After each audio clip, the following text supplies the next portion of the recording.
Watch this moment. There's a loose ball. An opponent's midfielder touches it wrong. Within a fraction of a second, four players converge like a coordinated swarm, closing all the passing angles, cutting off passing lanes, creating chaos from order. The ball is won back in the attacking third, and counter-attack erupts. This is not luck. This is not just energy. This is precision disguised as pandemonium. This system has a name. We know it as Gegenpressing or counterpressing, and it was engineered by a man who never should have been a coach at all. Jurgen Klopp was born with a problem. He had a football mind, but his football legs didn't match it. Standing 1.93 meters tall, athletic and committed, he played as a striker for Mainz 05 starting in the 1990s. Good in the air, good in spirit, but when he attended a trial at Eintracht Frankfurt alongside Andres Moller, a genuine star, the gap between him and the other striker was obvious. He later said it plainly, "I had 4th division feet and a 1st division head." That phrase is the entire story. Because instead of retiring bitter, he got obsessed. He earned a sporting science diploma from Goethe University. His thesis focused on walking, of all things. He studied coaching methods obsessively. He obtained his coaching license. While still wearing the Mainz shirt, he was already acting like a manager. When teammates weren't working hard enough, he told them. He showed leadership without authority. However, the system didn't know what to do with him. So in February 2001, when Mainz was drowning in the 2nd tier, facing potential relegation to the 3rd division, something unexpected happened.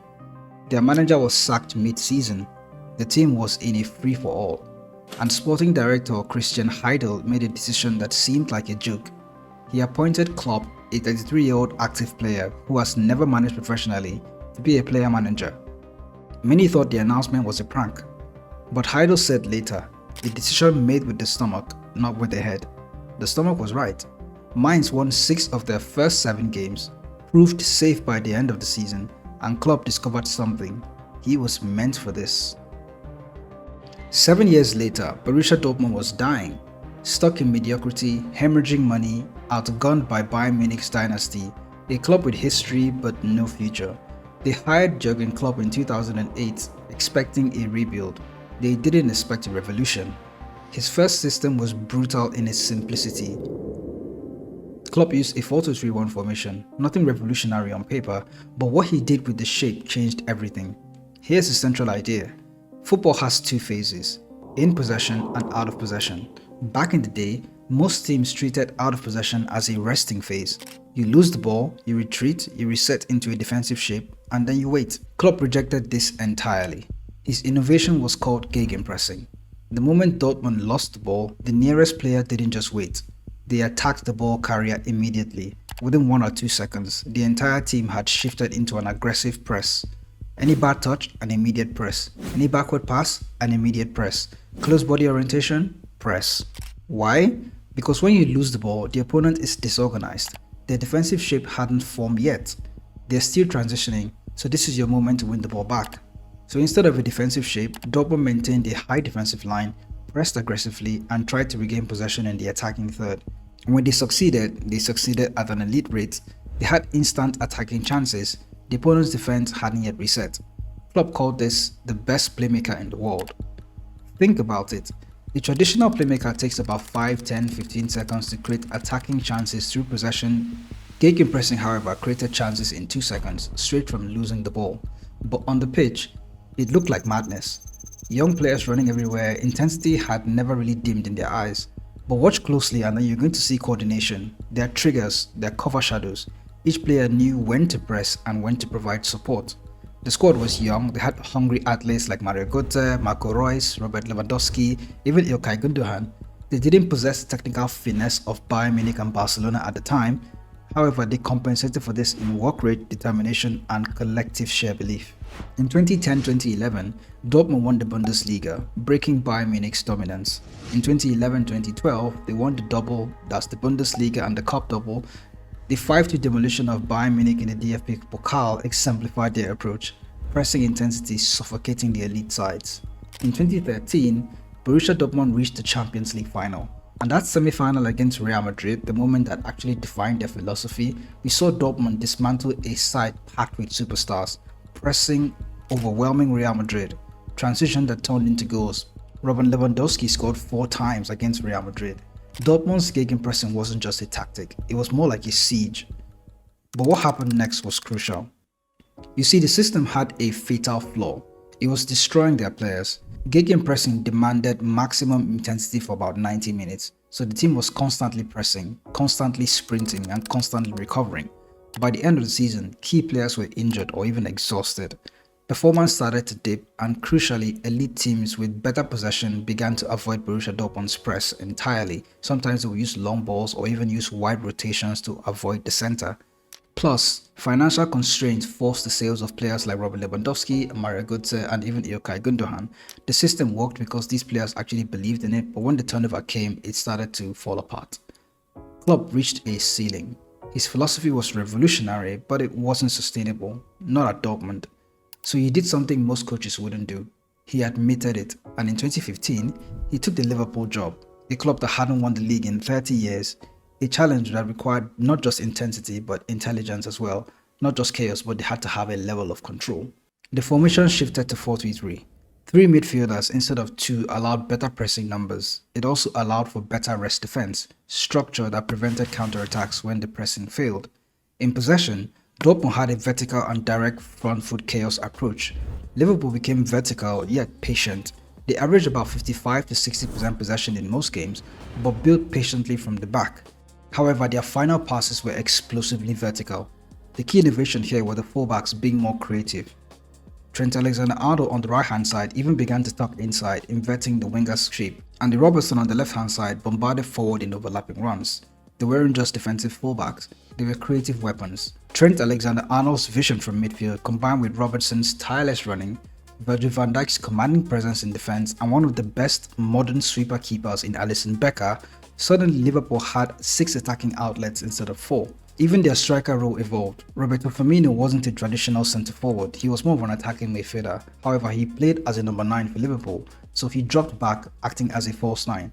This created space for Salah and Mane to cut inside. It also made Firmino the pressing leader. He would close the goalkeeper down and even close down the opponent's centre-back, triggering the collective press. The gegenpressing itself became more refined. Instead of having one trigger, Liverpool had multiple.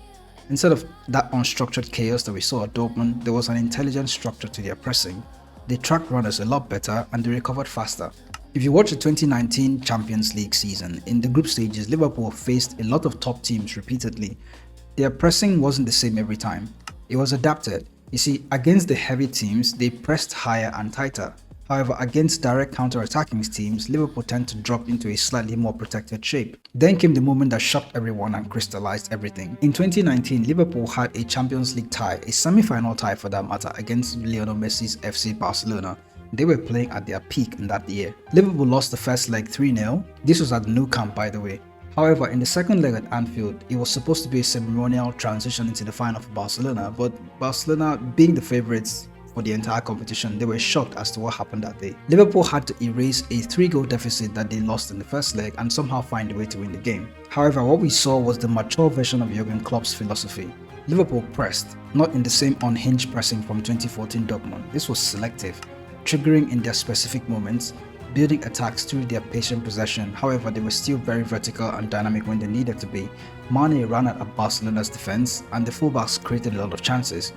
Despite missing Mo Salah and Roberto Firmino, Liverpool staged a historic 4-0 comeback, winning the second leg to advance to the Champions League final.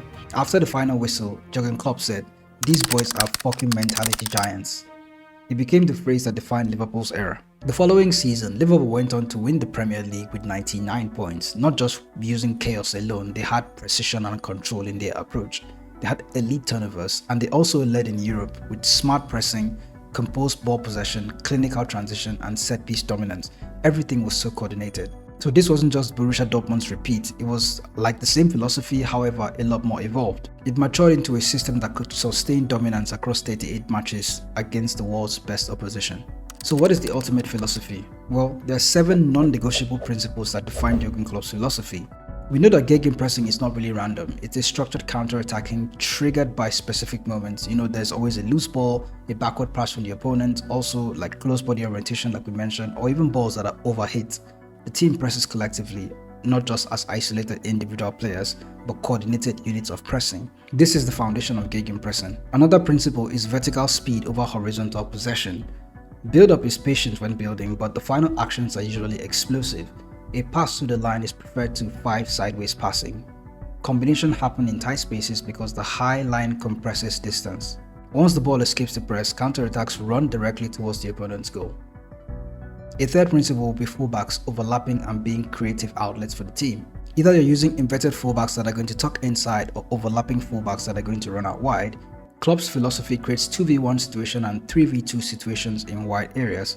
Trent Alexander-Arnold's passing from midfield alongside Andy Robertson's energy, these weren't just defensive actions, they were mostly offensive weapons that forced the opponent's defense to keep reshuffling. The fourth principle is a false nine connector. This is one of my favorites because the normal center forward, as good as he is, having a center forward that is a playmaker that can drop deep and try to link up play is quite crucial in a gegenpressing Klopp style of play. Firmino's dropping allowed Salah and Mane to receive forward passes in advanced position. This also made him the press leader.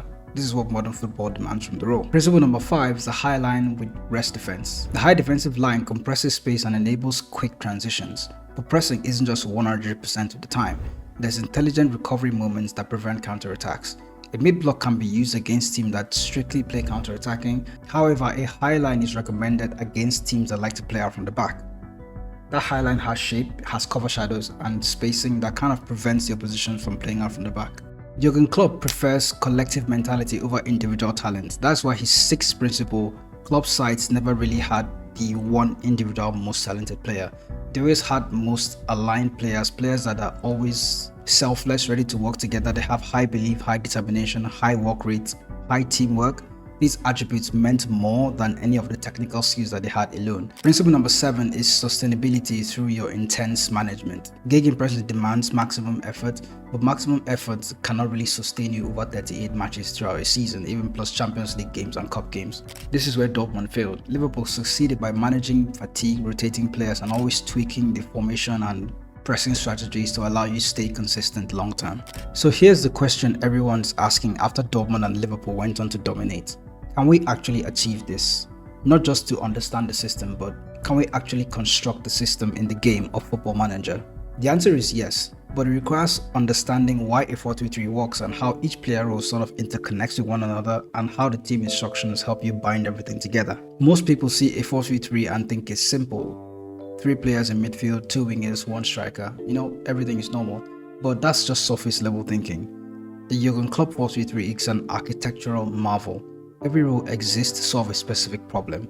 Each instruction amplifies one another. If you change one piece, the entire system could fall apart. If Dortmund won trophies with the 4-2-3-1, why did Klopp switch to a 4-3-3 at Liverpool? Seems like a minor tweak, right?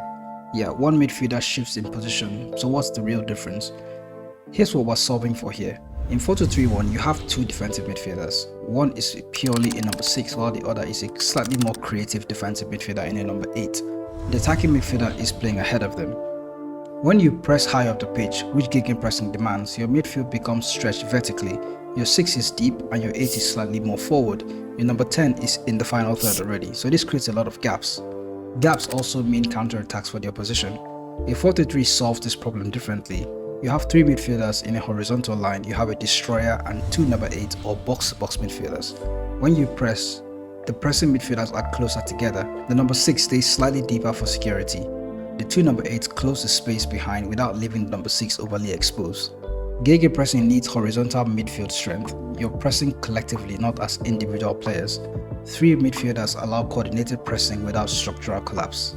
Liverpool led European football in pressures and pressure success rates. A 4-3-1 can't really match this energy consistently.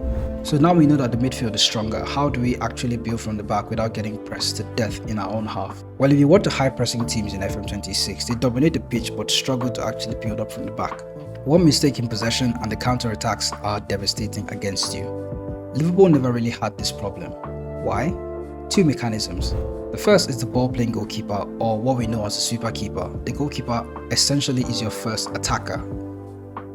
In FM26, you can ask your goalkeeper to be a ball-playing goalkeeper, not a normal standard goalkeeper. This allows him to distribute the ball accurately at his feet, also step outside the box and act like a sweeper keeper, providing an extra option in possession. When the opponent presses your centre-back, your goalkeeper has already moved into space, offering a passing outlet.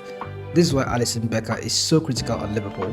He wasn't just a shot stopper, he was very good at building up from the back, and he could organize build-up even when he was under pressure. The second mechanism is the inverted right fullback. This is usually Trent Alexander-Arnold. Your right fullback doesn't really stay on the right wing anymore. He can invert inward, tuck into midfield and act like a defensive midfielder.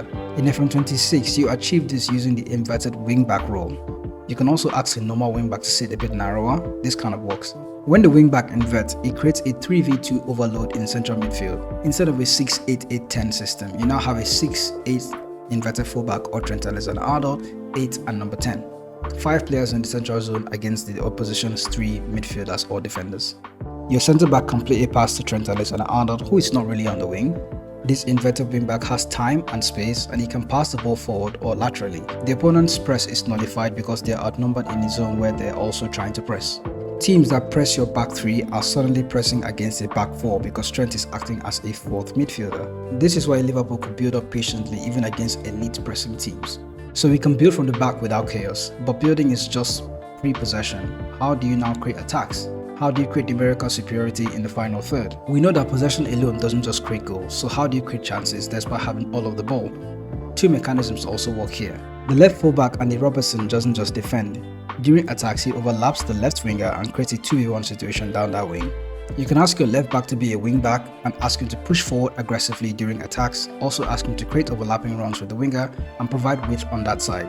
It also helps to ask the winger on that side to cut inside, maybe ask him to play as an inside winger or an inside forward. When the winger receives the ball on the left hand side, the wing back is going to be making overlapping runs on that side, waiting to receive the ball on the other end. The second mechanism for creating chances is the false 9. You can use a deep line forward here, it kind of works well. But your striker, being Roberto Firmino, he's not just the traditional number 9 that we know. He's a player that actually holds the ball and waits for players to move around him. In FM26, you can ask your centre forward to either be a deep line forward or a false 9, or you can be using the target forward as well. Another role I could recommend is the shadow striker, but in this case, you will not be using him as a centre forward, you'll be using him as an attacking midfielder and then ask him to be a shadow striker. He will still end up in the box, but he's not going to be as mobile and fluid as a false 9 is going to be. What Firmino did as a false 9 was to drop almost into midfield, creating a link-up play with midfielders and even the attackers, allowing Mane and Salah to get into space and create more chances. You also want the striker to press from the front and be the one that leads the line when pressing. So you've got structural build-up, overlapping with and advanced receiving wingers. How do you have all of this without getting counter-attacked?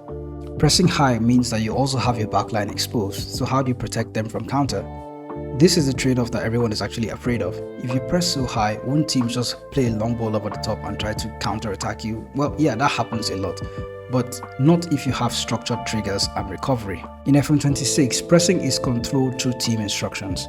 You can ask your pressing levels to be much higher if you're using an elite team, or you can just use higher if you're using one of the mid-table lower division teams.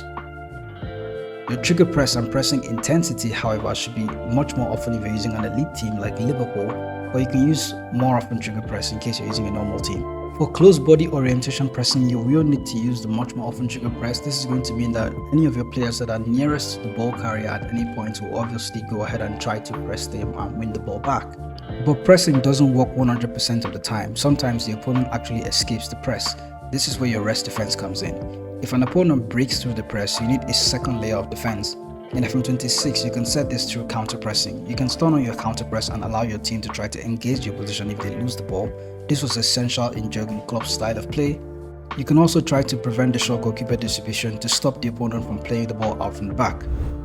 This is going to force the goalkeeper to go long, allowing you to try to win the ball in the air, but I do recommend that you have tall players in your team so you can actually win possession in the air. So one more thing that's really crucial is you don't want to use the high intensity, high pressing throughout the entire 90 minutes of games. At some point, maybe during the 70th minute, try to just tone down the pressing a little bit and shift to a mid block, especially if you're winning already.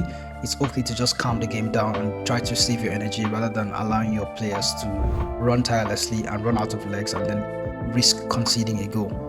So that's the secret behind Jurgen Klopp's Gegenpressing system and how you can actually go about building it for any of your teams in Football Manager.